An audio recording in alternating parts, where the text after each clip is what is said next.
heard the old saying that you can't teach an old dog new tricks, but I don't believe that, and this is why.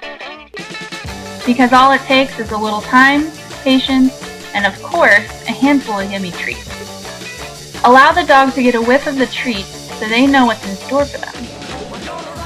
Both of the tricks that I'm about to teach are assuming that the dogs already know the sit command. So in a calm and a direct voice, ask the dog to sit while holding the treat visible. Give the dog a treat and verbal praise. This will assure that you have their undivided attention. When teaching the dog to lay down, bring the treat down to floor level while saying down or lay down. This may take a little bit of time for the dog to understand what's being asked of them, but it's important to remember not to get frustrated and lose patience because the dog ultimately wants to please you. If the dog's having a hard time understanding this, it might be necessary to physically manipulate their front paws so they're closer to the ground so eventually they will relax and get the down command. Once the dog successfully laid down, make sure to give verbal praise and a treat. Now comes the rollover trick.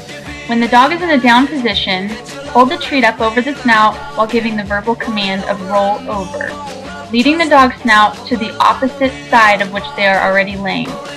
This trick is a very cool trick but may take some time.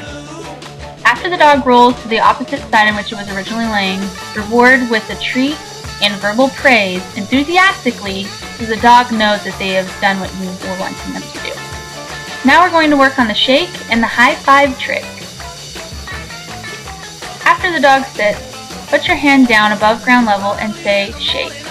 You may have to prompt the dog to shake by slightly grabbing his paw and lifting it slightly.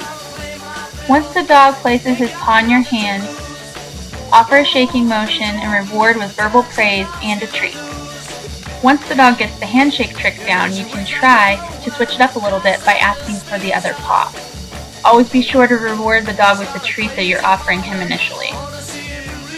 Even though food treats are a great incentive for a dog when learning a new trick, it should be accompanied with verbal praise and affection for positive reinforcement.